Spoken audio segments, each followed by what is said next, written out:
আসসালামু আলাইকুম এভরিওয়ান। নতুন একটি ভিডিওতে আপনাদেরকে আবারও স্বাগতম।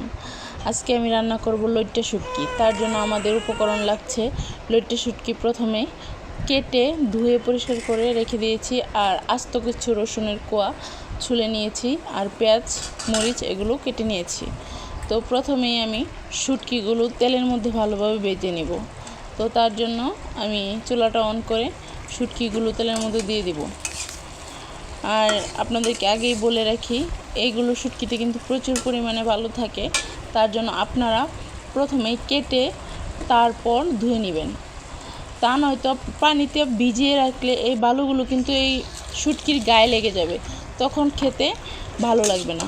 শুটকিগুলো সুন্দর করে ভেজে নেব একটু সময় নিয়ে, যাতে এটার ঘ্রাণটা বাহিরে বের হয়ে আসে।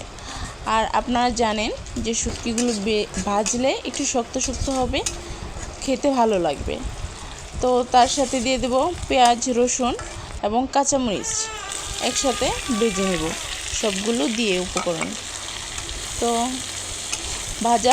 ভাজার সময় অবশ্যই লক্ষ্য রাখবেন যে এটা যে অনেক বেশি ভাজতে হবে তেমন কোনো প্রয়োজন নেই, কেননা এটা যদি আস্তে আস্তে থাকে রসুনের কোয়াগুলো, তখন খেতে ভালো লাগবে। তার জন্য আমি এখানে সব উপকরণগুলো দিয়ে দেব। পরিমাণ মতো মরিচ, কেননা অনেকে পরিমাণটা কেন বলা হচ্ছে, অনেকে ঝাল বেশি পছন্দ করে, আবার অনেকে ঝাল বেশি পছন্দ করে না। সেজন্য যে ঝাল বেশি পছন্দ করে সে ঝাল বেশি দেবে, আর যে কম পছন্দ করে সে কম দেবে স্বাদ অনুযায়ী। তো মরিচ হলুদ হজ সব উপকরণ দিয়ে লবণ দিয়ে আমি সুন্দর করে কষাতে থাকবো। ততক্ষণ কষাবো যতক্ষণ না নিচের পানিটুকু টেনে যাওয়ার পর আমি অল্প করে আবার পানি দিয়ে দেব। তো এই যে পানিটা অনেকটা শুকিয়ে আসবে, পানি কিন্তু আমি দেইনি, আমি আবারও বলছি পানি কিন্তু এখানে কোনো অ্যাড করিনি, কেননা পেঁয়াজ রসুন থেকে অল্প একটু পানি বের হয়েছিল, ওই পানিতেই আমার এতটুকু রান্না হবে। তো এখন আমি পানি দিয়ে দেব। অনেকে বলতে পারেন যে এখন তো পেঁয়াজ রসুন এগুলো সুন্দর করে লাল হয়নি। না, এখানে লালের প্রয়োজন নেই, কেননা প্রয়োজন নেই, এটা সিদ্ধ হয়ে যাবে এমনিতেই। আর ওই রসুনের কোয়াগুলো যে আস্তে আস্তে থাকে, তখন খেতে ভালো লাগবে। তো তার জন্য আমি এগুলো ঢেকে দিলাম অল্প একটু পানি দিয়ে।